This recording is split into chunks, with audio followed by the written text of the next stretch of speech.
So aside from this being 4 sequencers actually running at the same time, there's another very dangerous page here. And remember, this particular page was invented in 1988, and it is the first ever hard disk recorder. This is the first ever hard disk recorder that runs on one hard drive and will give you up to 24 tracks, and it was invented in 1988. This is the original hard disk recorder. Although at the same time there was another company in America called New English Digital, NED Synclavier, and that machine cost £250,000.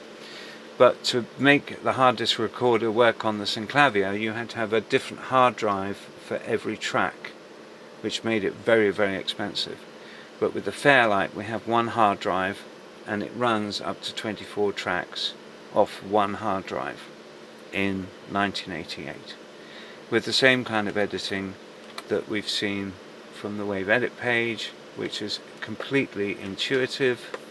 You go in, click on things, you can cut, edit, swap, move things around. I'm actually just completely skimming the surface of this incredible machine. Then you've got something called the FFT page. Right. Back in 1975, after Kim and Peter invented the sampling page, so you could take a microphone and take any sound and record it and digitize it into the machine, they weren't very interested particularly in the fact that you could digitally record a sound. They were more interested in what you could do it once it had been converted to binary code, or numbers within the machine. So they worked with a couple of other people, and they came up with this called the fast Fourier transform page. So with this page, you can take any sound and you can analyze it and break it down into not just 1 or 2 or 3 or 4 harmonics, up to 1023 harmonics. And it's 16-bit, and it uses additive synthesis. So once you've analyzed the sound, so if I hit F9, it's now analyzing a choir sample, and it's breaking it down into its constituent elements of harmonics over time, and up to 1023 harmonics. So the audio accuracy of this is quite extraordinary. It's similar in the way that the the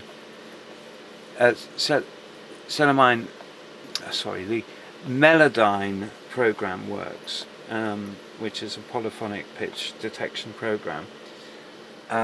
It's very, very similar, but of course this was back in 1975.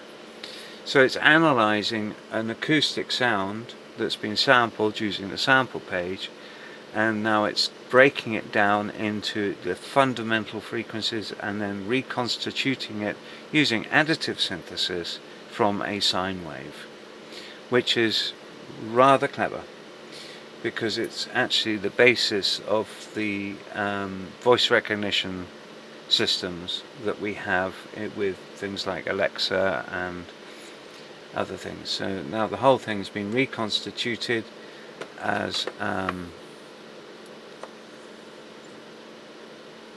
waveform, and now we can actually take any harmonic, and if we just hit this quite cute icon that comes up, remember this is 1985,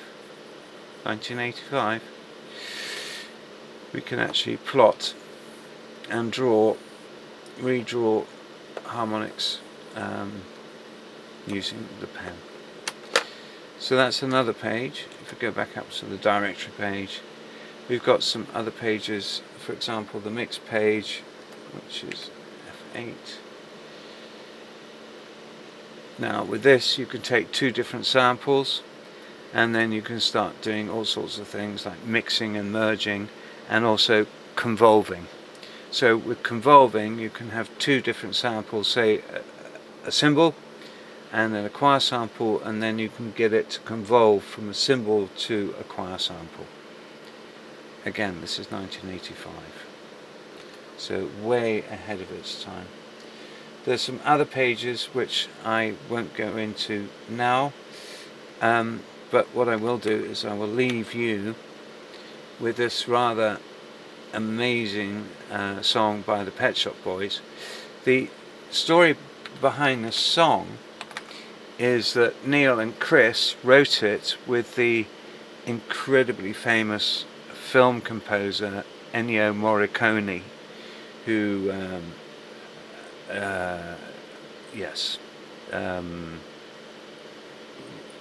wrote extraordinary, still writes extraordinary music. So the three of them, Chris and Neil, coming from the pop industry, collaborated with one of the top film composers in the world, and they wrote this song, It Couldn't Happen Here. And at the time, Neil Tennant's partner had contracted HIV/AIDS and sadly died. So this is in the 80s, before there was ARV treatments for HIV. So it was a pandemic, sexually transmitted pandemic, unlike the one COVID that we just had, which is an airborne infection. And they wrote a whole musical. They spent an enormous amount of time and money, their own personal money, trying to spread the message about marginalization of people. In their case it was LGBTQ, RSV, WXYZ community, but basically the rub of it was about a pandemic, and it couldn't happen here. And that's pretty much the response we've all had to the initial lockdown of COVID. We really thought it would never happen here, because most of us know that in terms of history, the first big pandemic was after the First World War in 1916, called the Spanish flu, but actually it came from America. And then before that in England we had the Black Death. So pandemics come in and out. Viruses have, the ability to infect us, and Homo sapiens, we eventually get immunized to it and we survive. So this song is actually about that kind of process of surviving pandemics. So the string arrangement was actually done not by Morricone or Chris or Neil. It was done by another very famous composer called Angelo Badalamenti, and he is a very famous composer, and he wrote the score for the TV series called Twin Peaks.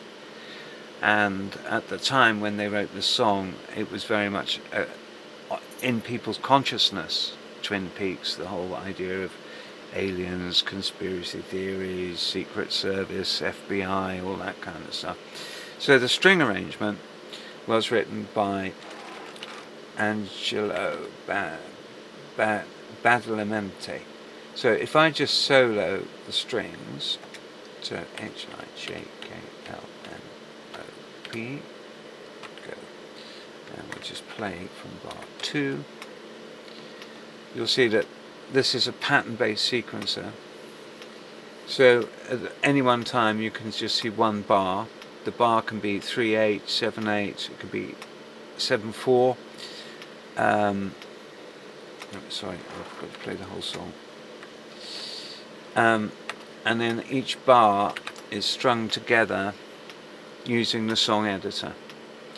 So in this case we've got section B is patterns 9 to 16. So if I go play B,